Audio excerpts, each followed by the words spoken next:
6월 30일 사무실을 정리하고 집으로 돌아와 눈을 감았다. 그리고 7월 1일 나는 침대 밖의 세상을 철저히 외면하기로 했다. 이 이야기는 내가 실패의 좌절감을 깨부수고 다시 침대 밖으로 나오기까지의 여정을 그린 이야기다. 지금 그때의 나처럼 2020년 7월의 나처럼 침대 밖으로 나오지 못하는 모든 사람들에게 바치는 영상이자 2020년 7월의 나 자신을 위로하는 영상이다. 어제서야 나는 내가 실패했다는 사실을 인정하게 되었다. 사무실을 정리하면서 그리고 무책임한 그 대표의 모습을 보면서 나는 인정할 수밖에 없었다. 어쩌면 꽤 진작부터 알고 있었던 것 같다. 일이 잘못되어 감을 말이다. 스스로는 진작부터 알고 있었지만 이것을 인정하지 않으려 끝까지 발악하고 싶었던 것 같다.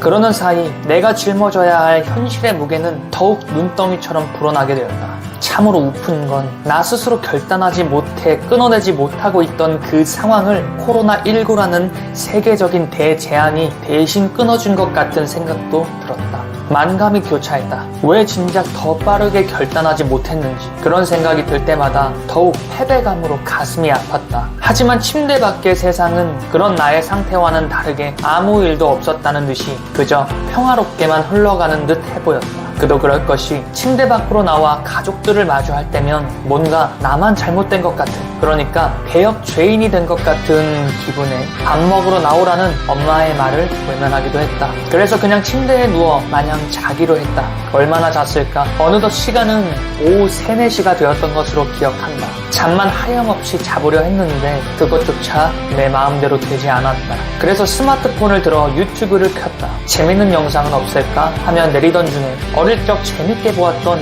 괴짜가족 영상을 발견했다. 그래서 그냥 봤다. 어릴 땐 꽤 재밌게 봤던 것 같은데 30살이 된 성인의 내가 바라보기엔 이제 더는 웃기지도 재밌지도 않았던 것 같다. 어쩌면 내 마음이 웃을 여유가 없었던 것일 수도 있겠다. 그래서 그냥 아무 이유도 없이 유튜브를 틀어놨다.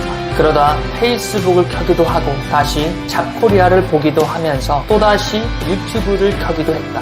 그렇게 2시간 정도가 흘렀던 것 같다. 그렇게 무의미한 시간으로 이 순간이 그저 흘러가고 있을 때 정말 신기하게도 진짜 지금 생각해도 소름 돋게도 나는 우연을 가장한 필연과 마주하게 되었다. 마음 아픈 일이 있었다면 그건 당신이 그 사람한테 진심이었다는 뜻이다. 문득 틀어진 동영상에서 나온 멘트에 귀 기울여지기 시작했다. 영상 속에는 한 중년의 남성이 있었고 그분의 메시지를 더 듣고 싶다라는 생각으로 유튜브에 관련 영상을 찾아보기로 했다.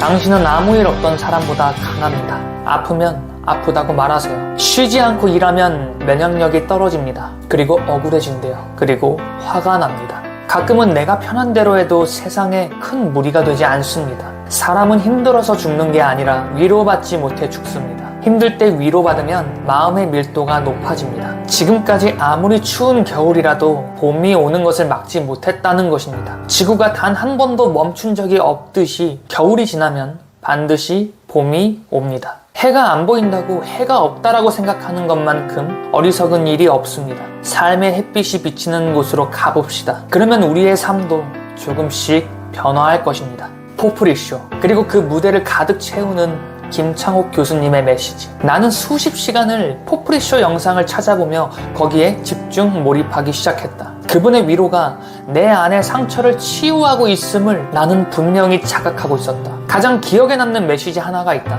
더 많이 아팠던 사람은 더 많은 사람들을 위로해 주어야 하는 사명을 갖고 있는 사람이다. 더 많이 아팠던 만큼 더 많은 사람들에게 공감할 수 있기 때문이다. 나는 그제서야 내가 무엇을 해야 하는지 깨달아가기 시작했다. 그렇게 무작정 밖으로 나왔다. 정처 없이 길을 걸었고 그 끝에 도달한 곳은 뚝섬 유원지 한강공원이었다. 흐르는 한강을 보며 생각했다. 더 많은 사람들에게 공감하라는 뜻이구나. 생각이 여기까지 도달한 뒤 나는 자리에서 일어나 곧바로 서점으로 달려갔다. 함께 사무실을 정리해 주었던 내 유일한 직장 동료이자 친구였던 고등학교 동창이 내게 진작부터 추천해 주었던 책 언스크립티드가 생각이 났다. 책 한 권 제대로 읽지 않았던 내가 자발적으로 그 두꺼운 책을 읽기로 결심한 것이다. 나는 밤을 새우며 24시간 동안 그 책 한 권을 완독했다. 그리고 내 안에서는 무엇이든 할 수 있다라는 자신감이 샘솟기 시작했다. 그렇게 나는 분양상담사에 처음 도전하게 되었고 입사한 뒤 일주일 만에 첫 계약을 시작으로 첫 달에만 약 4건의 계약을 체결하면서 외형 매출 6억 4천만 원, 수수료로는 1,000만 원이 넘는 돈을 그때 처음 벌어들이게 된다. 그로부터 3년이라는 시간이 흘렀다. 2023년 나는 5차원 연애의 저자가 되었다. 단 한 번도 생각해보지 못했던 목표였지만 나는 그것을 이루어내게 되었다. 정말 신기하지만 책 출간이라는 목표를 세우고 기획 출판으로 출판사와 계약까지 체결하는데 가장 중요했던 능력치는 딱 2가지였다. 첫 번째, 제안서를 작성하는 것. 두 번째, 영업 능력이다. 제안서를 작성하는 능력치는 나를 벼랑 끝으로 몰아넣었던 그 회사에서 얻어낸 그 능력치가 결정적으로 작용했다. 매번 눈에 보이지 않는다고 다시 써오라며 퇴짜 놓았던 그 기획서를 작성했던 시간, 그렇게 제안서를 작성했던 그 시간들이 실질적인 나의 능력치가 되었던 것이다. 카피라이팅과 같은 그런 능력치 또한 빛을 내게 된 가장 결정적인 능력치가 되었다. 그리고 영업 능력, 맨땅에 헤딩하며 수많은 거절을 경험했어야 했던 그 능력치가 또 수많은 출판사로부터 거절당하는 상황에 면역력을 길러주게 되었다.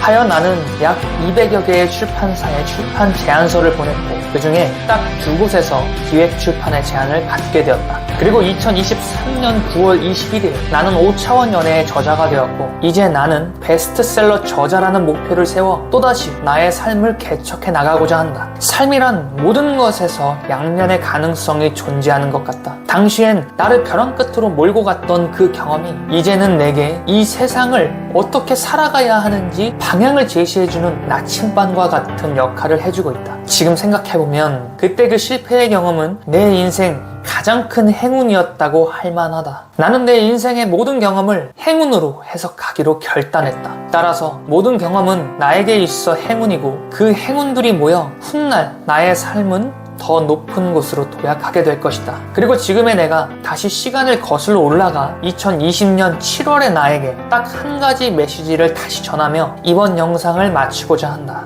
괜찮아. 너는 더 잘될 운명으로 가게 될 거야.